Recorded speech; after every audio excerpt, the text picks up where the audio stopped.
Buongiorno, ci ha raggiunto il Presidente Conte, buongiorno. Buongiorno a voi tutti. Grazie per l'invito.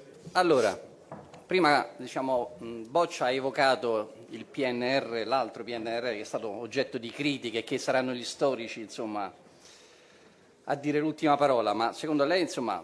Ce ne sono due? cioè, Perché? Oggi lo vengo a sapere per la prima volta. Io so che Diciamo il PNRR è uno. A quale si riferisce? no, diciamo che il suo governo è stato fatto saltare per non gestire il PNRR. Si dice, per evitare la gestione da parte esatto, no. Questo è un altro discorso. Che dice? Su questo? Sì. Voglio dire, io non è che mi posso occupare, non sono uno storico, non sono un commentatore, quindi le ragioni per cui è saltato il Conte 2 non spetta a me dirlo, e quindi sarà la storia da approfondire. Immagino che ci sarà tempo per evocare incontri segreti, concertazioni varie, eccetera. A me interessa ribadire che sicuramente il Conte 2 è stato un governo, uso una formula che non ho mai usato, un governo un po' scomodo, perché sicuramente non ha dato voce a chi invece la voce era abituato a farla sentire anche quotidianamente a Chigi, questo è sicuro, e ha fatto anche tante riforme che invece sono state di sostegno del tessuto produttivo, di rilancio del tessuto produttivo, piccole e medie imprese, famiglie che di solito insomma non contano, no? Perché sono nella fascia della povertà, giustizia sociale, abbiamo impostato un piano di digitalizzazione anche per contrastare l'evasione, provvedimenti contro la corruzione, contro anche il taglio dei privilegi tradizionali della politica. Insomma, diciamo che è stato un governo che sicuramente ha scontentato una parte della politica e del mondo politico che è un po' allergico ai cambiamenti. Pensa che la guerra in Ucraina rischi di minare i risultati del PNRR e quindi cioè di limitare i risultati? Ma eliminare no, direi, perché il PNRR è un progetto di rilancio per l'Italia, è un progetto che deve essere l'occasione di cambiamento. Io l'ho detto da subito, attenzione, ci giochiamo la credibilità nei confronti della nostra comunità, e la politica qui si gioca la credibilità nei confronti della nostra comunità nazionale, dei cittadini, perché c'è dietro un investimento di fiducia, ma non solo della comunità italiana, della comunità europea, del popolo europeo, uso popolo europeo al singolare, consapevolmente. Se l'Italia perderà questa occasione per ovviamente ridurre quel gap strutturale che l'ha confinata ad essere fanalino di coda in Europa, se non ne approfitterà per quelle riforme strutturali, se non saprà utilizzare in modo efficiente sino all'ultimo euro che arriva dall'Europa, noi perderemo anche grande credibilità in Europa, perché una prossima volta non pensate che potremo ritornare in Europa, facciamo i debiti scongiuri, a richiedere soldi se questa volta falliremo. A proposito di guerra, ovviamente, ma ho sentito oggi le parole di Draghi, che ne pensa? Oggi ho seguito la relazione, l'informativa del Presidente Draghi, è un ragguaglio su tutte le questioni, ci ha dato una sua lettura degli avvenimenti che sono sotto i nostri occhi, che ci preoccupano così tanto, e nel complesso è un'informativa secondo me assolutamente doverosa, perché siamo quasi a 3 mesi dall'inizio della guerra e quello che stiamo chiedendo, noi stiamo chiedendo un confronto e chiediamo che questo confronto con il Parlamento sia costante. Poi per quanto riguarda il discorso, qualcuno dice, e lo ha detto anche Draghi, c'è una risoluzione. Certo, c'è una risoluzione che il Parlamento, quindi un'espressione della posizione del Parlamento complessiva, però adottata all'inizio della guerra. Quindi io credo che quella risoluzione è giusto che vada aggiornata e ci sia anche un confronto dove il Parlamento non solo possa fare delle dichiarazioni da parte delle singole forze, ma si possa misurare anche per la convergenza su una posizione politica che rafforzi l'azione politica del Governo. C'è la possibilità, insomma, evocata in questi giorni, che il Movimento 5 Stelle possa in qualche modo ritirare i ministri, se continuano insomma queste fibrillazioni del governo, possa creare difficoltà al governo? Noi non siamo qui per creare difficoltà al governo. Se fosse stata la nostra missione politica non l'avremmo fatto partire, non sarebbe partito con il nostro consenso. Quindi noi l'abbiamo fatto come atto di responsabilità, interpretando quello che è l'interesse generale e non l'interesse di bottega del Movimento 5 Stelle. Quindi non troverete mai il Movimento 5 Stelle a piegarsi a valutare il proprio interesse di bottega da qui e fin quando ci sarò io, fin quando esisterà il Movimento 5 Stelle. Quindi non è assolutamente il nostro obiettivo mettere in difficoltà il governo. Scusate, vi invito a considerare, perché purtroppo in alcuni commenti, diciamo, sono davvero ingenerosi, ecco, alcuni commenti. Ma quali sono le fibrillazioni che noi creeremmo? Qualcuno ha parlato di logoramento, ma logoramento ce lo ricordiamo, no? 2 mesi di governo che mi ha fatto cadere. Cosa significa logoramento? Significa che addirittura volevano pretestuosamente inserire nel PNRR, cosa impossibile, anche la realizzazione dello Stretto di Messina, che non si può fare entro il 2026, data di scadenza del PNR. Ci ricordiamo il MES ogni giorno, che sembrava assolutamente lo strumento indispensabile per andare avanti, la condizione indispensabile per andare avanti. Ecco, quelli sono quegli atteggiamenti di logoramento, atteggiamenti pretestuosi.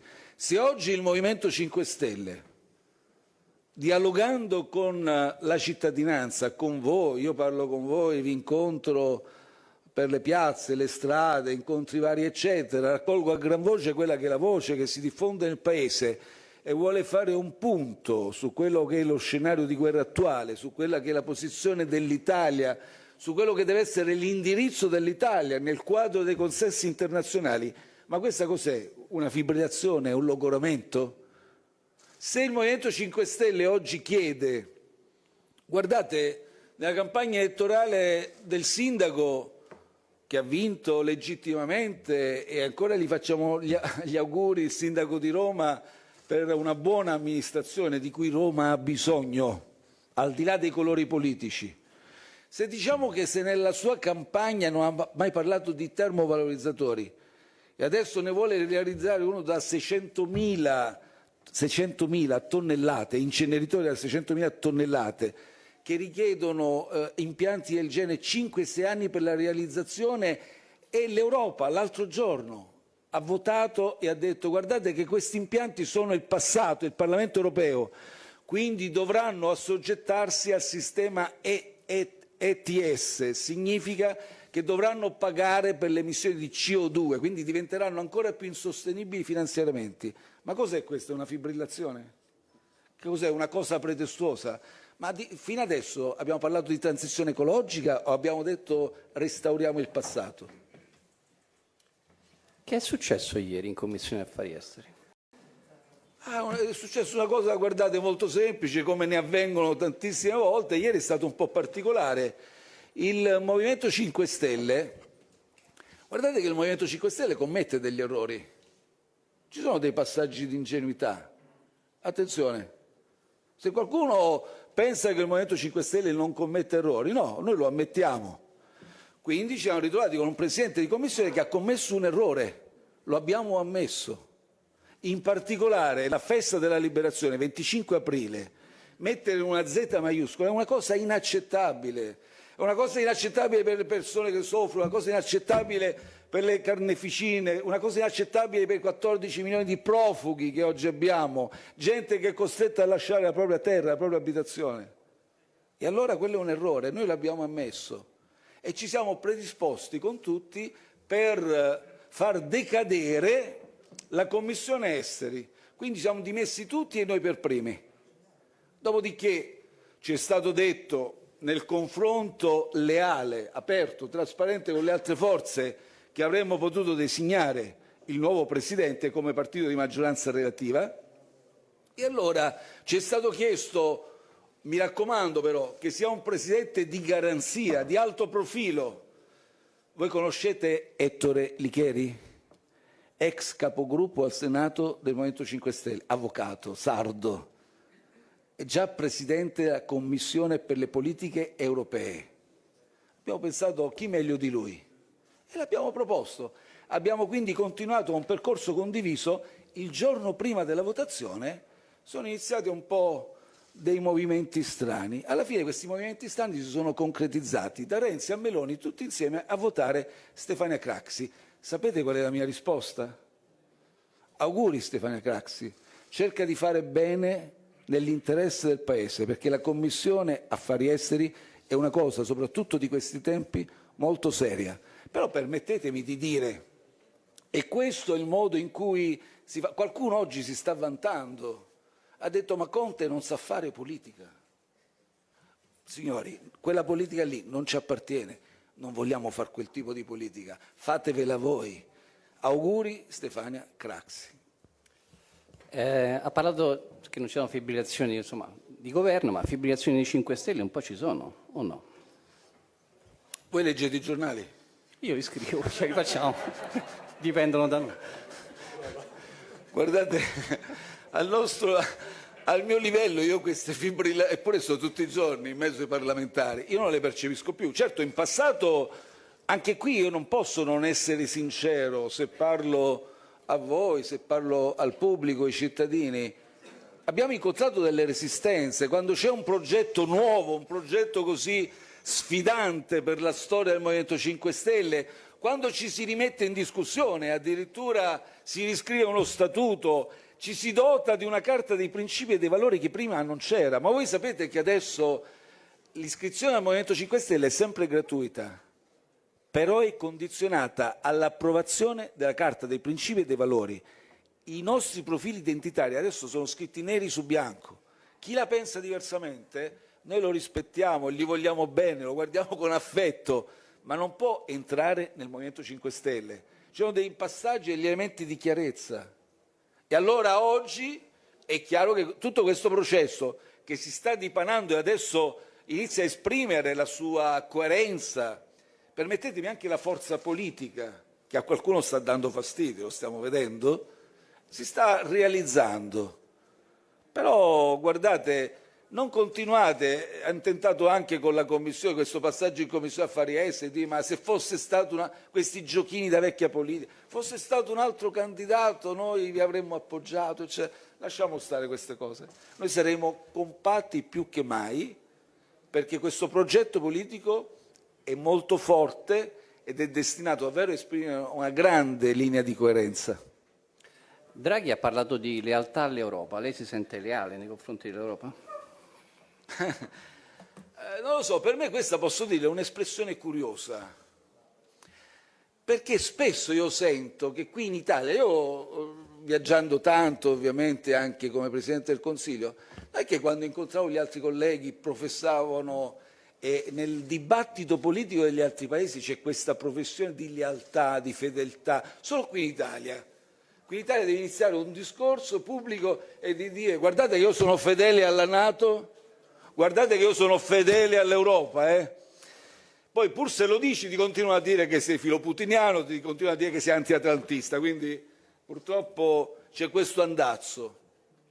Io non mi sento di dire io sono leale all'Europa, io sono l'Europa, io sono parte integrante dell'Europa. Se io avessi inteso questa lealtà nel termine di rispettare quello che era il mainstream europeo, qui avremmo solo MES, avremmo solo austerità oggi e avremmo solo Troika, non avremmo PNRR, non avremmo fatto la discussione oggi sul PNRR. Cerchiamo di intenderci. Quindi allora, se per ritornare, io sono assolutamente nel quadro europeo, ma mi sento protagonista con tutti voi come paese fondatore per innovare, per migliorare l'Europa, per realizzare una difesa comune europea, per rilanciare un'integrazione politica che è carente, per migliorare i meccanismi di funzionamento dell'Europa che non funzionano con questo voto all'unanimità. Ieri Draghi ha ribadito che l'Italia proprio non si tirerà indietro nell'invio delle armi a Kiev. Come ne usciamo? Usciamo con un confronto in Parlamento, dove il Parlamento potrà votare legittimamente e condividere una linea politica col governo e rinforzare il mandato politico al governo. E io non credo che il governo italiano, dopo 3 invii di forniture, si debba distinguere per continuare a riarmare l'Ucraina. Ci dicono gli esperti che l'Ucraina in questo momento è uno dei paesi più armati al mondo. Hanno degli armamenti dal punto di vista della innovazione tecnologica assolutamente all'avanguardia. Gli Stati Uniti in queste ore, lo avrete letto, il Congresso americano sta approvando un progetto per 39 miliardi di dollari per buona parte di aiuti militari. Gran Bretagna sta continuando ad armare l'Ucraina, eccetera. Io credo che l'Italia si possa distinguere, ma non isolarsi. Attenzione, qualcuno diceva così si indebolisce l'Italia. Io credo che l'Italia in questo momento, in un quadro di alleanza definito, quindi dove non ci si discosta dal quadro delle alleanze, possa adesso caratterizzare in una nuova fase, in questa nuova fase, la sua postura come paese in prima linea insieme ad gli altri paesi europei per adesso indirizzare al negoziato, a soluzione politica questo conflitto. Perché se così non fosse e se ci dovessimo rassegnare al fatto che questa guerra durerà, perché la prospettiva è questa, vedete, non solo c'è un problema di escalation militare, quindi un conflitto militare di proporzioni sempre più vaste e incontrollabili, quindi uno scenario conflittuale planetario con tutte le implicazioni anche per quanto riguarda le testate nucleari che potrebbero essere coinvolte. Ma ci sarà uno scenario di fame nel mondo, perché alcune decine di paesi dipendono dal grano, dai cereali della Russia e dell'Ucraina. C'è già oggi un problema di sicurezza alimentare in paesi africani, America Latina, Medio Oriente. C'è un problema di carneficina che continua.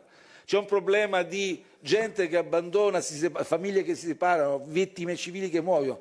Ecco, allora se noi siamo è una recessione, attenzione, qui la pagheremo fortissimamente. I dati degli esperti economici, ne ho consultati tantissimi, sono paurosi. Una recessione economica dopo gli anni severi della pandemia è quello che rischierebbe veramente di distruggere tutti i sacrifici sin qui fatti, anche in Italia. Vogliamo evitare tutto questo? I giornali, i famigerati giornali, sottolineano che insomma, c'è una curiosa differenza tra le sue posizioni e quelle del ministro degli esteri, insomma, che appartiene al suo partito. Le faccio una domanda, a lei che è un direttore esperto.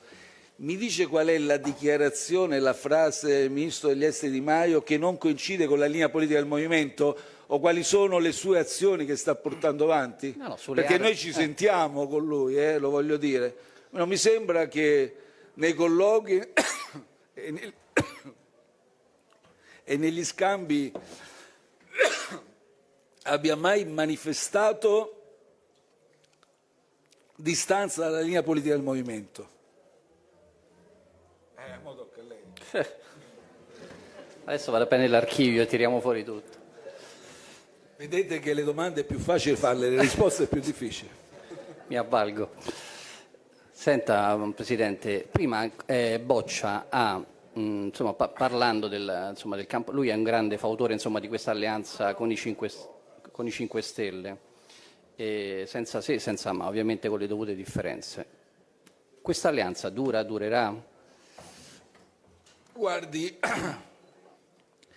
questo percorso di dialogo andrà avanti assolutamente sì, perché nonostante su alcuni punti possiamo registrare delle divergenze anche o delle diverse sensibilità, e questo sta accadendo, e io non sono solito assumere atteggiamenti di finzione, anzi quando c'è una questione politica e dove ci sono delle sensibilità diverse io chiedo un confronto pubblico, io voglio che prevalga la forza delle argomentazioni, la forza, la sostanza di un dialogo politico vero. Perché poi immaginate, guardate, io sono passato, quando i problemi non si chiariscono, poi vai a governare, vai a fare un progetto per il Paese e poi ti fermi dopo 2 secondi. Quindi è meglio parlarsi chiaramente, è meglio quando emergono delle differenze, delle divergenze, creare dibattito, affrontarlo, ma comunque non è in discussione questo percorso comune, perché abbiamo costruito questo percorso comune già durante il Conte 2, l'ho detto prima, è stato un governo che ha fortemente innovato il Paese in tanti aspetti che sono sotto gli occhi di tutti: giustizia civile, digitalizzazione della pubblica amministrazione, via discorrendo, transizione ecologica, ed è un percorso che dobbiamo realizzare e completare. Campo largo, più largo possibile, quindi? No, assolutamente no. Campo più largo possibile diventa un campo indistinto, indiscriminato, dove poi alla fine entra di tutto. Noi abbiamo bisogno di forze politiche, protagonisti che guardino non al proprio ombelico, ai propri interessi di bottega, guardino al bene del Paese. L'Italia, almeno questo mi viene detto ai cittadini, è stanca di gente che sta lì a galleggiare.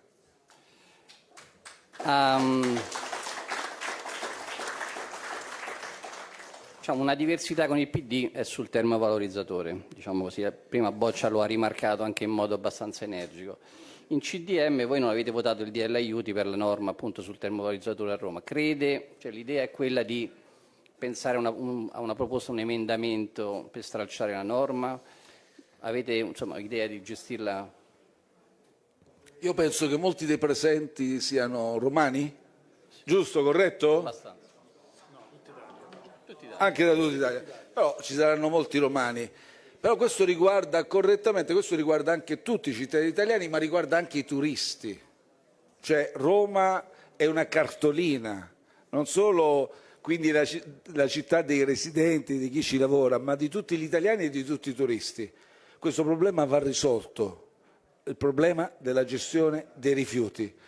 Noi, purtroppo questo messaggio anche non è passato. Noi non abbiamo detto no a quella norma nel Consiglio dei Ministri. Sapete questo passaggio, lo conoscete? Noi abbiamo detto sì, sia alla norma, sì a questi superpoteri, poteri speciali straordinari per il sindaco di Roma che è commissario per il Giubileo. Però attenzione, precisiamo, non potere di autorizzare qualsiasi impianto, ma impianti di nuova tecnologia ecosostenibili. Non ce l'hanno accettata. Io sono ancora sorpreso che un governo che parla di transizione ecologica, parla di Green Deal, che è in linea con la Commissione europea. Noi abbiamo nel Conte 2 costruito parallelamente con la commissaria von der Leyen il Green Deal europeo e italiano. Ora, nel nuovo governo, che pur si parla di transizione ecologica, questa precisazione che dovrebbe essere scontata non è stata introdotta. Allora ci batteremo in Parlamento perché la norma rimanga, i poteri rimangano, con la precisazione però impianti di nuova tecnologia, non è come se fosse scritto anche tecnologia del passato, anche tecnologia inquinante, anche tecnologia non in linea con la tassonomia europea. Ecco, quello no. Precisiamo, di nuova tecnologia ecosostenibile. Anche perché sul fronte rifiuti, insomma, i cinghiali c'erano prima e restano oggi. A conferma del fatto che delle volte è facile fare polemiche politiche, ma risolvere i problemi è più complicato. Noi proporremo una conferenza con esperti, inviteremo anche il sindaco di Roma per proporgli anche le soluzioni alternative e concrete a portata di mano, non soluzioni a 6 anni, dove costruendo un termovalorizzatore di 600.000 tonnellate, sapete cosa significa? Adesso con il fatto che dovranno pagare i termovalorizzatori con l'incenerimento anche la CO2 che emettono, diventeranno non sostenibili finanziariamente. Per mantenerli questi impianti dovranno bruciare al massimo della loro capacità. Roma diventerebbe la pattumiera d'Europa, è successo già a Copenaghen. Sul superbonus, adesso ci avviamo velocemente alla conclusione, sul superbonus è stato motivo di scontro con il Premier, diciamo così. Una delle proposte di AEPI, la confederazione che ospita oggi questo convegno, è sulla continuità del bonus edilizia in continuità col 110. Potrebbe firmarla? Fatemela vedere. l'avvocato di solito non firma in bianco. No. Però ovviamente questa è una nostra misura, il 110% super bonus, è una misura di cui guardate che l'Europa ci ha dato la prima tranche del PNRR proprio nella lettera della von der Leyen, apprezzando questa misura. È stata tra le prime che è stata apprezzata, indicata e addirittura è stata additata al resto dei paesi europei come un modello virtuoso. Perché? Rigenerazione urbana, efficientamento energetico, taglio delle emissioni CO2, tutta una serie di vantaggi. Ovviamente ne dobbiamo abbinare a questa misura altri progetti come quello delle comunità energetiche.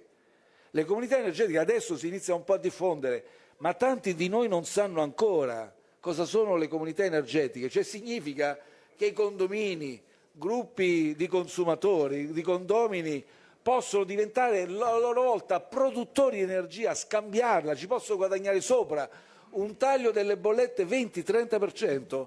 Queste modalità, la rigenerazione urbana col super bonus, le comunità energetiche, case passive e altre ancora, ci consentono di rendere il paese ecosostenibile, ecocompatibile, ci consentono di realizzare una transizione energetica non con 3-4 misure dall'alto soltanto della grande impresa di Stato, ci consentono una transizione ecologica democratica, capillare dal basso, è quella più efficace.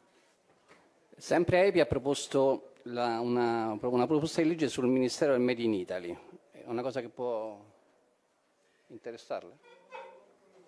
Beh, assolutamente sì, noi abbiamo fatto tantissimo lavoro anche per favorire l'export, per difendere il Made in Italy, tra l'altro abbiamo il ministro Di Maio agli esteri, il patto per l'export è nostro, porta la nostra firma, abbiamo il ministro Patuanelli dell'agricoltura dove difendiamo anche il Made in Italy nel campo agroalimentare, quindi sono le nostre sensibilità, le nostre misure. Se c'è qualche ulteriore suggerimento per rafforzare queste nostre misure, questo lo sottoscrivo in bianco.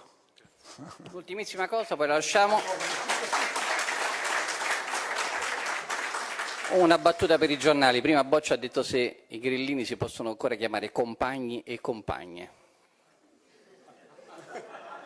Cioè, la frase qual è stata? No, se ancora possiamo chiamarli compagno o compagne, se vi sentite compagno o compagne. Ma chiamateci amiche, amici. Grazie Presidente.